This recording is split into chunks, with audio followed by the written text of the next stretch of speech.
What is going on, everyone? So in this week's video, I'm going to show you my process for how I package prints in tubes for mailing. Now in a perfect world, we'd ship these flat just because that's really going to be the best way to do it, but it's not practical, especially when mailing overseas. So the best thing really is to use a really heavy duty tube that has a relatively wide diameter. This tube is made by Tape Logic. I buy these on Amazon. Now they're going to come in a 10-pack, which is not ideal if you just need 1 or 2 tubes. But if you're shipping out a fair number of prints, you can go through 10 tubes relatively fast. It's a very heavy-duty tube. It's got a 6-inch diameter. These tubes can come from a 5-inch diameter all the way up to a 10-inch diameter, and there's a bunch of different lengths to choose from. This is a 6-inch by 30-inch tube. The print we're going to be packing today is on 24-inch roll paper, and it's a 20 by 25-inch print.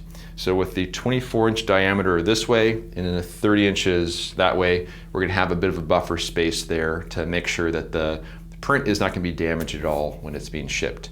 I have a very specific way that I ship these in paper so that the print itself is going to be nice and protected in there, and so it cannot shift around in the tube.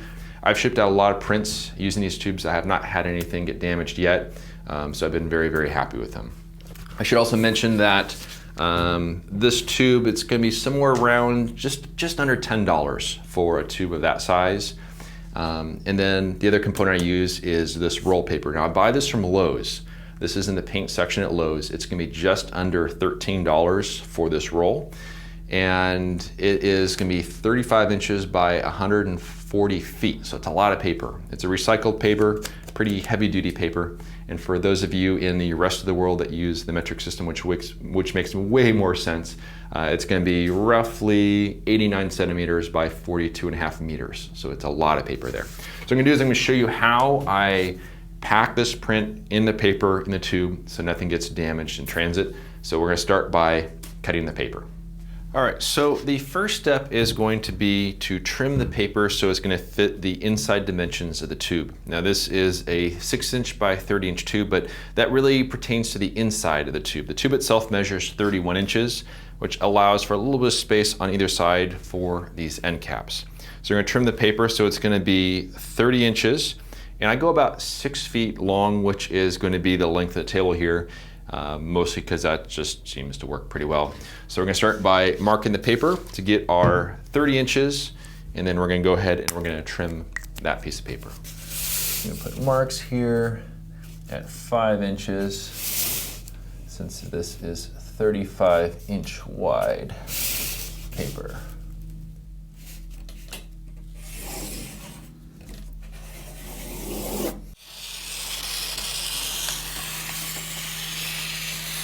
All right, so we have our sheet of paper, which is going to be 30 inches wide and 5-6 feet long, somewhere in that range. So here is the print on top of the paper that we just cut. If you'll notice, we have about a 3-inch border on either side there. And this is really important for the next couple of steps here. You want to make sure that your print is going to be smaller than the paper so that there's a little bit of room to work with in that regard. A couple inches is pretty good, 3 inches is a little bit better. So I'm going to start by making a fold here down at the very end of the paper. I'm going to pull it right to the end here and make a little pocket here and try to keep that nice and flush across there. Then we're going to slide the print all the way to the end. This is so it can't shift around once it's in the tube. Just like that. And I'm going to center the print within the paper here. And we're going to create some tabs, and this is what's going to stop the print from shifting this way versus this fold stops it from shifting that way. So I'm going to start by cutting at an angle right there, and then like 5-6 inches, somewhere in that range. Come back over here. And we do the same over here. Of course, being careful not to cut the print, and also give it a little bit of width. So I have these 2 tabs here. I'm going to put one in the middle, so probably about there. And you'll see what this does and why I'm cutting it at this angle. And also I like to trim this piece off right here.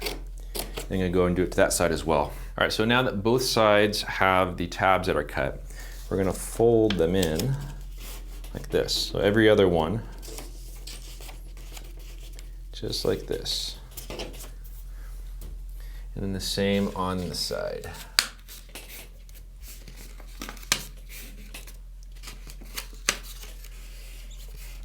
Just like that. Now I went ahead and I trimmed another sheet of paper as well. This one is 24 inches, which matches the size of the print. I'm going to go ahead and take this guy and tuck it in here. Just like so. This will protect it as we roll it up. Now that we have the cover sheet in there, I'm going to use the tube that we're going to ship it in as a bit of a guide to help roll it for the first time, because otherwise it's hard to get it to be nice and perfectly rounded there. So I'm going to roll this over the end there and take the back side and just carefully roll it in place. And this is where having the cover sheet helps out.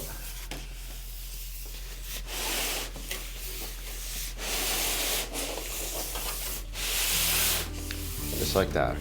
So the next thing you're going to want to do is remove the tube from inside the roll of paper, and then roll that paper up just a little bit smaller so it'll fit inside the tube, and just slide it in there just like that.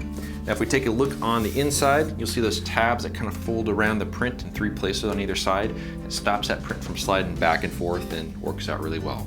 There's also a good amount of space there right on the end, so you can put the cap in there and everything's going to be nice and captive. So I hope this was helpful. I want to thank everyone for watching. We'll see you around next time.